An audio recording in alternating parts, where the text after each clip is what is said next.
Hey Shannon, it's been 5 years, right? Who is this? Huh? You know me, right? Stop joking around. We miraculously reunited today, didn't we? What are you talking about? Please tell me your name or I won't know what you're talking about. Fine, I'll tell you. It's me, Tariq. Huh? Your ex-husband, Tariq? How do you have my account information? Seriously? You don't know yet? You came to the entrance ceremony at the kindergarten yesterday, right? The entrance ceremony? Your child goes to the same kindergarten as mine? Yep, she's my second child. It seems that my daughter is in a different class as your daughter, though. But it seems like a child of my wife's friend is in the same class as your child, so you must have exchanged contact information with her. She gave your contact information to my wife, which is how I got it. Could you not hand out my contact information like that?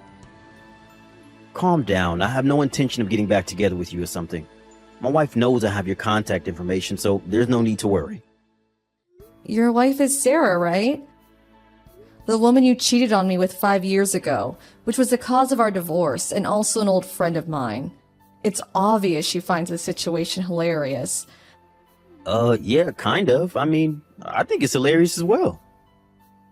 Don't contact me anymore. What? I guess it can't be helped if we see each other at the kindergarten, but I have no intention of being friendly with you two. Bye.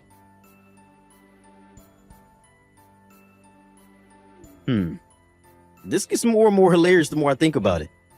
If you, who was infertile, were at the kindergarten, then that must mean that you married someone who already had children. Huh? Even if you come to the entrance ceremony pretending to be a mother, it's not your actual child, so it's a bit funny thinking about it. So you still think I'm infertile? But you couldn't bear a child in the 3 years that we were together, right? Mom said that if a woman can't bear a child in 3 years, then she must be infertile. But I never even got myself tested for infertility. It must have just been bad timing. But the truth is that you couldn't have a child, which means that you're infertile. You knew this, and that's why you married a single father, right? I'm my husband's first wife, and the child that was born between us is also his first child. Stop being delusional. I'm delusional? Yeah, these are the sad fantasies of a woman who can't give birth. You really are strange. Fine. Our children go to the same kindergarten, so we'll probably see each other again whether we want to or not. So I'll tell this to you now to prevent any misunderstandings in the future. What is it? I've already given birth to 3 children. Huh? My eldest son, who's 3 years old, the one who came to the entrance ceremony yesterday, and 2 twin daughters who were half a month ago. Huh? You're infertile but have 3 children? That means your husband had 3 children with his previous wife, right? Stop making weird excuses, it's confusing. I gave birth to all 3 of them. But you're infertile and... I told you that I gave birth after we divorced. Do you not understand that what I'm trying to say is that I'm not infertile? Huh? You gave birth to them? Yes, that's what I told you multiple times. Oh, and it's not like I underwent some sort of infertility treatment. I gave birth to them naturally. Then why didn't you get pregnant in the 3 years you were married to me? Why are you asking me that? Tell me. All I know is that there were no problems with my body. You think about what other possibilities there might have been. Goodbye. Because of you, my wife took my children and went to her parents' house. What? Don't get me involved in your fights, please. I'm not involving you, this is your fault. I wanted to find out whether you had actually given birth to your son, so I dropped off and picked up my child to and from kindergarten as much as possible so I could have a chance to meet you. Oh, you're talking about 10 days after the entrance ceremony, right? I was with my husband, right? Yes, that husband. I tried to talk to you, but as I tried to approach, you suddenly appeared from behind your back. I thought I had seen him before, and so I looked closely at his face, which is when I noticed that he was the executive director at my office. Apparently, I only found out when he told me after we got married. I know that he has a son the same age as my daughter. When I heard that his wife gave birth to twin daughters a few months ago, does that mean that what you were saying was true? I see. So that's why you ran off without even talking to me, your face pale. I haven't seen you since, but I'm not complaining. Something terrible has happened to me. What? I did a bit of research after that and found out that men being infertile is more common than I thought.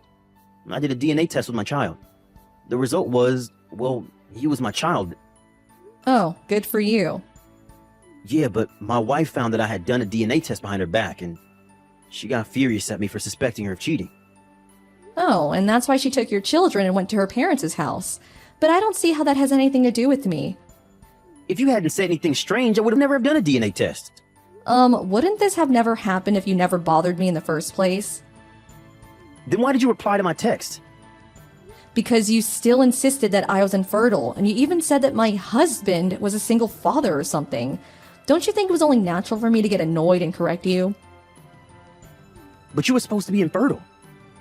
You were just being delusional. If you have the time to complain to me like this, then why don't you make up with your wife instead? Bye. This is so unfair. You're so much less attractive than me, but you're the wife of an executive director? And to think that he works at the same company as Tariq. To think that you would get married with someone even better than Tariq after he threw you away. I stole Tariq from you, only for you to find someone even better. Unfair! That's so unfair. I'm gonna steal this new husband of yours. I can't do this anymore. Huh? My family's on the verge of collapse again. Oh, you're talking about how Sarah tried to seduce my husband into going to a hotel together, right? I heard that Sarah was a newly hired part-time worker at you and my husband's client company. Apparently, my husband filed a complaint, so it's only a matter of time before she gets fired, though. What is this? Ever since I met you at the kindergarten again, my life has been crumbling apart piece by piece. You're making this my fault again? Is this a hobby of yours or something? Why did you put your child into that kindergarten? Did you do it on purpose? You were jealous of me and Sarah and... I don't have the enough time on my hands for such stupid matters. You're saying this is stupid? Yes, no matter how you look at it. What?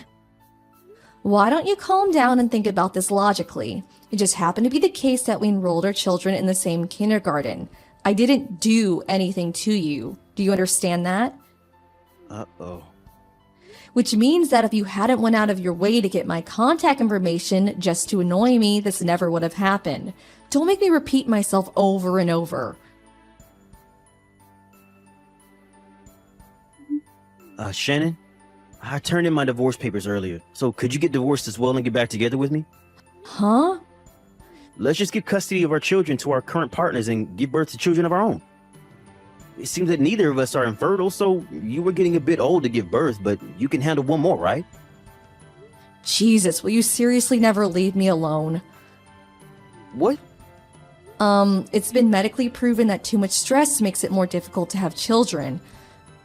What? What are you trying to say? Don't you get it? Huh? You bothering me like this all the time is a huge source of stress. Your parents were the same when they were living with us. My parents? Yes, they were just like you. Every time I met them, the first thing they would say was, "Give us a grandchild." They would tell me this more than a dozen times each day, which almost drove me to insanity. But they never said that to Sarah. Of course they didn't. What? You have an older child, right? Sarah got pregnant with this child, which is also why you divorced me. They wouldn't tell her to give birth to a grandchild if she already did, would they? Judging by what you said earlier, it seems that Sarah got custody of the child, so if I were to marry you again, I would be thrust back into the same hell as before with them telling me to give them a grandchild over and over. Why would I do that? Fine, I'll keep an eye on them and make sure they don't say that to you anymore. But I have no intention of divorcing my husband, and I have no intention of letting go of my children either. What? Really? Why did you even think that I want to get back together with you in the first place? There's no chance no matter how you look at it. Yeah, but if the two of us loved each other enough... I lost my last ounce of love for you when I found out you cheated on me with Sarah. What? Then what should I do now? I already got divorced. I don't know. Just open the front door, will you? What? I came to pick you up. I know that the executive director doesn't go to work on Mondays. This is our chance to make an escape without being bothered.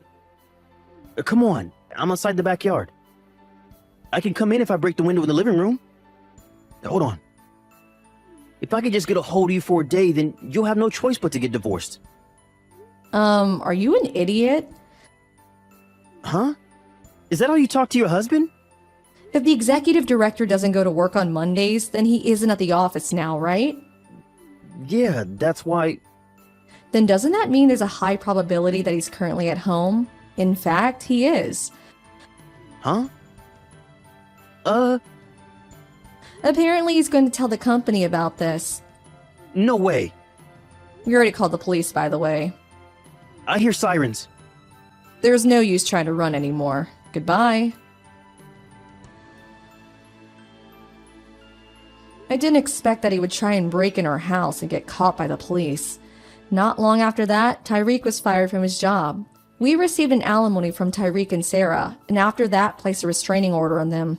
I haven't seen them since. Apparently both of their families got involved in a fight over who would get custody of their children. Since neither of the parents were functioning adults, the grandparents of the children had to settle things for them. Each family would gain custody of one child, and they would be adopted by relatives. The relatives of both Tyreek and Sarah cut ties with their families. It seems the 6 of them, Tyreek, Sarah, and their 4 parents, all are currently unemployed. There are eyewitness accounts saying that they were living together under a bridge, but it's uncertain where they really went.